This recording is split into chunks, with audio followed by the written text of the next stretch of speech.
Okay, so it's day 3 of our mini chakra training.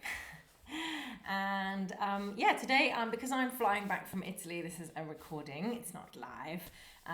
So I'll be live tomorrow at 9 o'clock, but I scheduled this to come out at 9 o'clock. So hopefully, if you're watching it now, it's 9 o'clock. If you're watching it at the live time. But anyway, it doesn't matter when you watch it, and whether you watch it here on Facebook or on YouTube or on IGTV. If you comment and engage with this mini training, then I can offer you to win this chakra bracelet by the end. So even if you're watching it a little bit late, if the comments are in by Sunday, I'll be putting this on the post on Monday. So this is a little chakra bracelet that my lovely friend Amelia made with all these different crystals. And as I mentioned in the first day, this rainbow system and the vibrational element that we use together in association with the chakras, this wasn't in the ancient scriptures of the ancient texts of yoga. The chakras looked quite different in yoga, and they were from the tantric texts. And they were centers of energy that you imagined and became more powerful as you meditated on them. And they were associated with geometric shapes and deities. So we've kept that tradition, but we've been able to add this vibrational work that to me only serves to enhance this imagination of the chakras and really kind of get down deep into these kind of planes of consciousness, as it were, for their transformational effect. All of yoga was designed to be transformational. I have found it to be hugely transformational, all of yoga, but mostly this chakra work, which I've been doing for over 20 years. I went on my first chakra journey the year that I became a yoga teacher, which was the year 2000. It was the year of all these changes in my life, total change of direction. And I've been doing this chakra journey every year since, and I go on long chakra journeys. I like to have a month on each of the chakras, and I like to, use a lot of different amazing tools of wisdom, such as journaling, contemplation, meditation, yoga asana practice. I use ritual, I use altar work, and that's what I've made into the Transform and Inspire, which is a 7-month journey, which I used to run live, and now I'm running online to welcome people from different areas, because it's quite a personal journey. A lot of what we do is done in your own time, in your own space, making an altar, going out in nature. It's not something that we do when we're together. It's something that we do on our own. So it works online because you have the whole month to work on this material in a self-paced way. And then we meet at new moon and full moon just to check it in and to kind of feed off each other how it's going. And that's the amazing part, actually, when you might think that nothing's happened and nothing's going on, and then you start listening to other people's stories of that chakra and what's going on in their lives, and you realize, oh my God, sometimes when I do the sacral chakra, which is the watery chakra that we looked at yesterday, people will say, oh, nothing happened this month, nothing happened. I can't say that anything happened. No, I did have a water leak and, a plumbing disaster and la la la. Like, so it's very interesting how it kind of, it spills over into the rest of your life. Some things, and it's not necessarily connected. Obviously, we can't say that just because you're doing your sacral chakra, all your plumbing disasters. But sometimes it's very interesting at the little things that you might have missed. And that's where the coaching calls and, the feedback come in. So with this little mini chakra training, I'm really encouraging you to do little exercises on your own, and then feed back to me, comment on this video. The more you comment, the more you get chance to win the bracelet, but also the more you get to kind of feel heard and seen, and to feed back. And it might be, like I said, you might not think anything's happened, but then writing something is so interesting what happened. So we already had a story of Dora deciding, listening to her root chakra and deciding not to stay in and do her housework. However, housework can be very grounding because it's like taking care of your environment. But her guidance was different. It was go out and connect in nature, and I'd encourage that as well. And she ended up having this beautiful moment of connection with nature when she saw dolphins.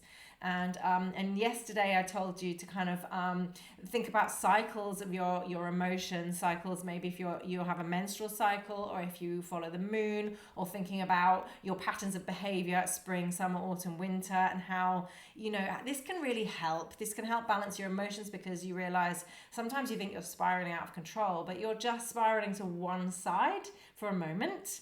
And then you'll come back to the other side. So it's quite nice to kind of notice the spiraling effect. So let me know how you got on with that. If anything, if you had any aha moments, write them in the comments, and we can just keep it going. So today is the solar plexus. So yesterday I mentioned that you've got 3 lower chakras, and then you've got the heart, which connects the lower to the upper, and then you've got either 2 in some systems or 3 higher chakras, which are kind of more your connection to spirit. So your very earthly realms, are the 3 lower chakras. So you've got root chakra, sacral chakra, and solar plexus chakra. And they are referring to all your human behaviors, needs, attributes.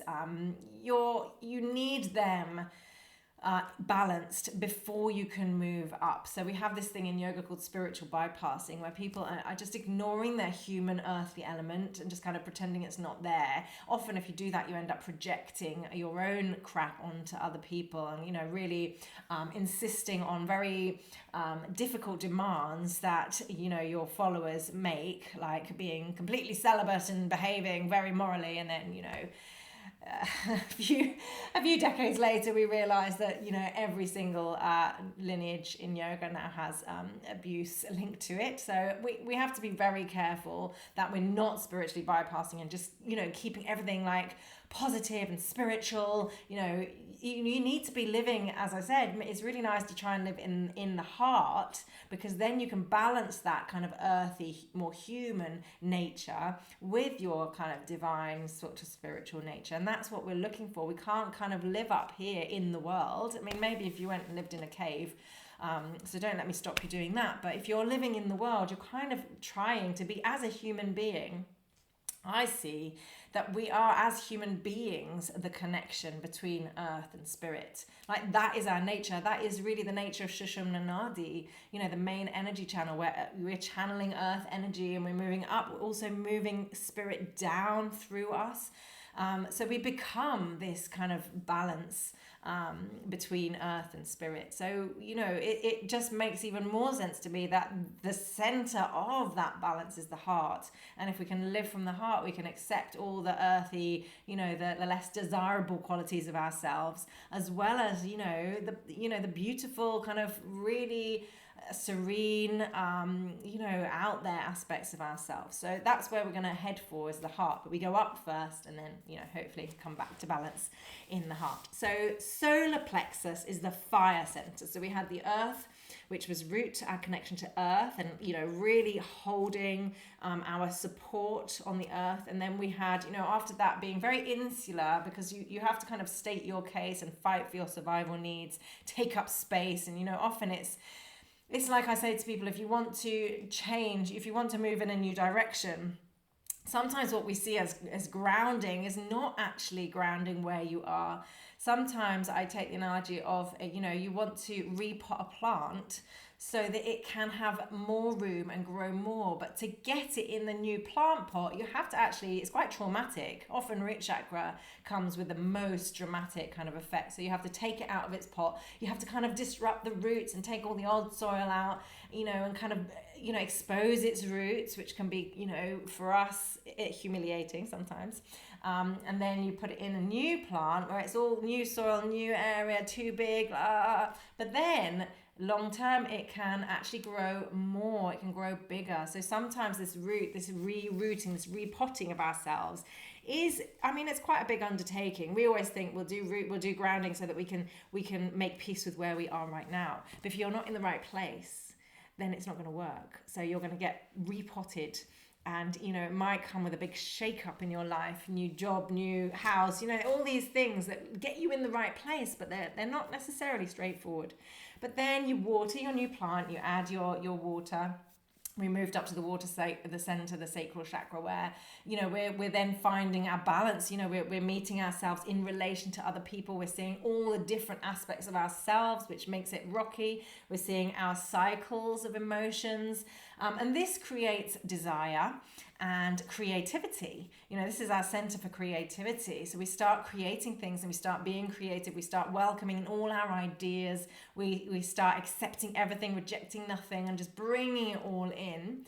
And, this murky, water, like rocky emotions is going to be very personal to us, our unique our unique kind of stories come into play here and help us to form desires based on our own stories.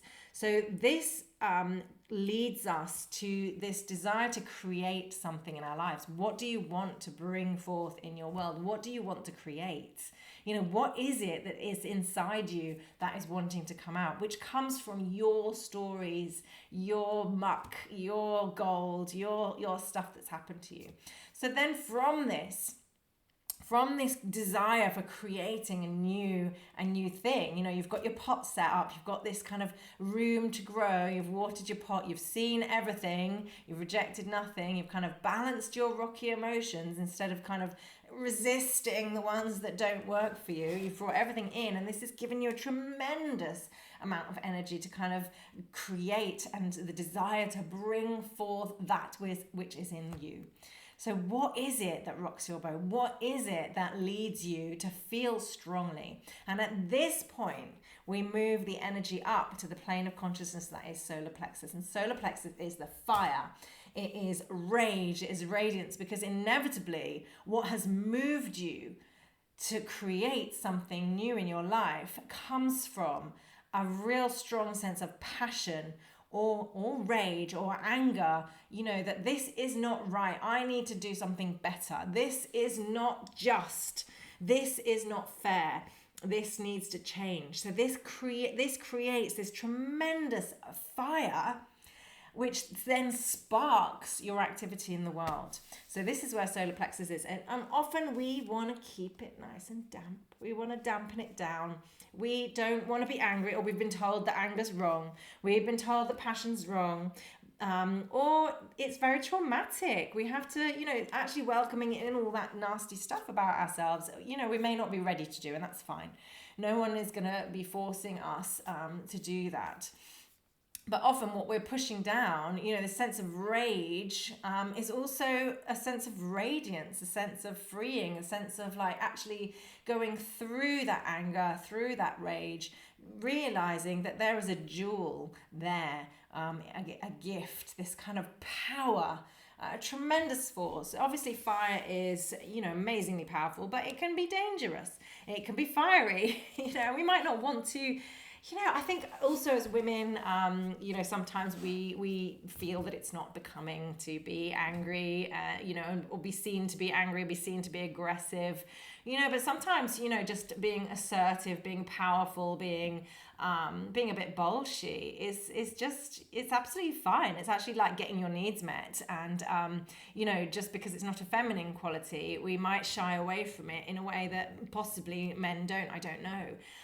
But it's worth kind of, analysing that, do we really need to worry that we're a bit angry sometimes? And also finding a safe space in which we can express these emotions. That's sometimes what happens in families. We rage and we argue with each other because it's a safe space and we can explore these emotions. So having a good support network around you so that you can explore those ideas and just see what's hidden underneath them. So Manipura is the name of solar plexus, and that means the jewel. And it's like there's a jewel waiting to happen. So in terms of yoga, root chakra would kind of be associated with your physical practice, asana, or hatha yoga, the practice of the physical aspect of yoga. And then in terms of sacral chakra, this emotion, this awareness of all sensation, that might be associated with the tantra yoga, the tantra of awareness, instead of kind of trying to change, like I said yesterday, just being aware of what is. And then in terms of solar plexus, your fire, this can be associated with karma yoga, this kind of action. So karma is actions that you take in the world. So being a desire to be of service in the world. So this is what maybe you've been creating through your earthly, worldly crap, as it were, your stories, your stuff. You are then able to use this energy. And like yesterday, we were talking about this effortless cycle. When you ride the wave, when the fire takes, it just goes. So this is where we are now. Solar plexus, moving in the world, like really going out there and preparing for change. So heart chakra brings this change, this movement, because then we move up to the more subtle element of air. Here we're at fire, we're creating the sparks of change. And sometimes we have to root through all of this kind of other stuff that we've been pushing down, and it's no accident that solar plexus and digestive issues and emotions are so connected here.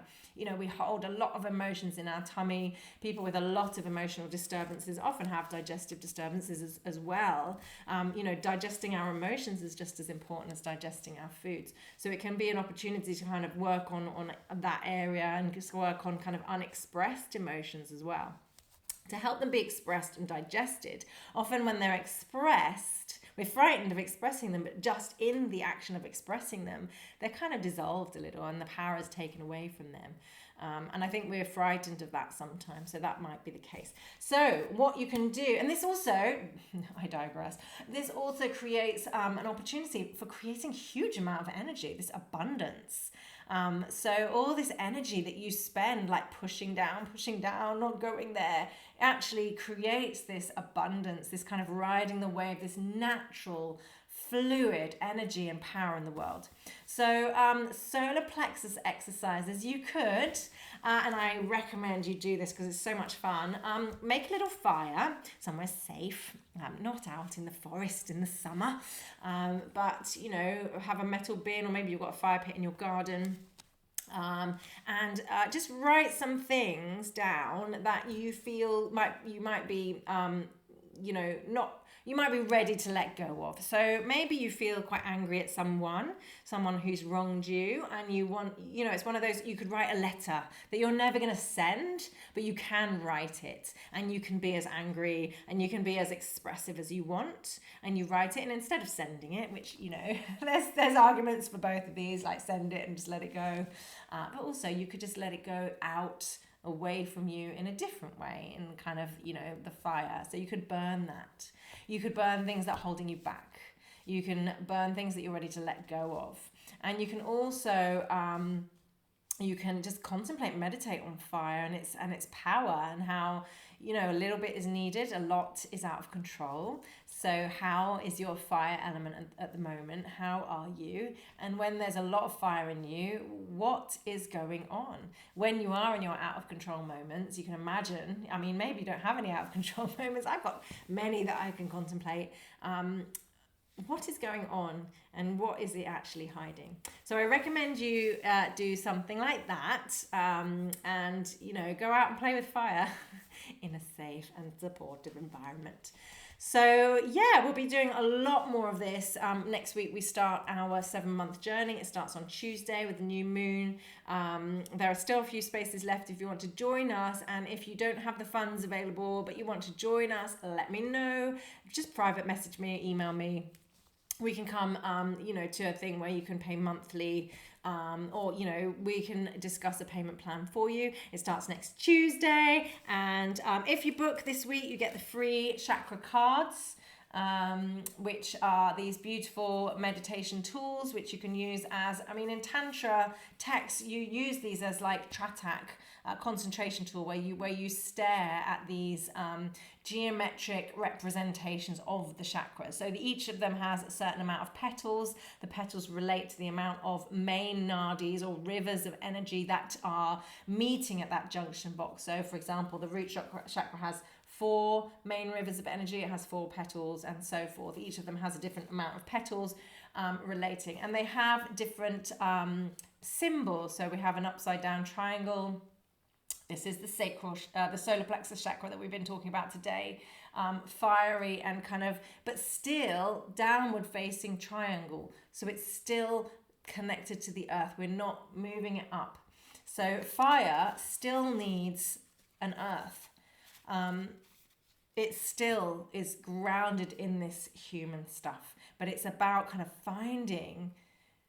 getting ready for change. It's finding what stirs you, because we all have this unique story. We all have our unique journey, and finding our true path, we call it in yoga our dharma, where what heals you also heals the world. And it's like these two things coming together, and this natural abundance of energy just moving you forward in your life. And often when we feel stuck, we're just not connecting into that. We know what we don't want, but we don't know what we do want. We know we don't want to be in this job, we don't want to be in this house, we don't want to be in this situation, but we're not quite sure, or maybe too fearful about, moving in the new direction. And often it does require a bit of a leap of faith to change things up. You often need a lot of support. You often need to be heard, to be seen, to be witnessed before you can make that jump, because otherwise it is this leap of faith. Because often it's like people say, when I find a new job, I'll give up this job. But when you have this job, there's no time and space,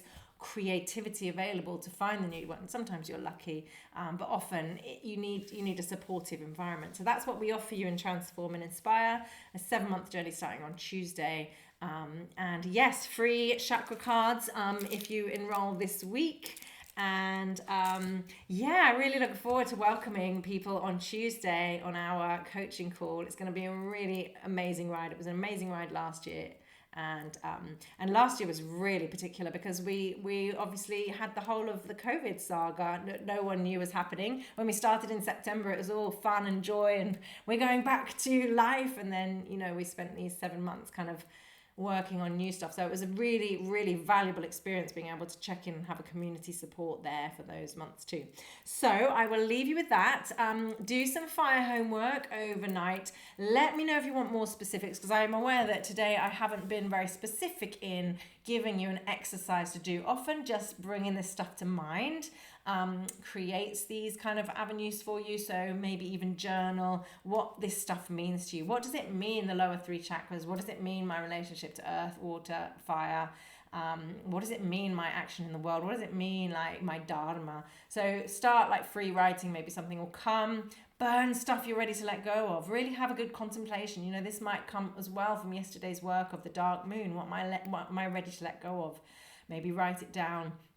Maybe there's like a real disturbing relationship that's been really, really tough, and you're ready to kind of write it down and send it off into the ether. And comment on this, please. Even though it's a pre-recorded one, I'll be back live tomorrow. I won't have such a pretty background because I'll be back in my home in Bristol, but I still have a pink wall, so that's all good.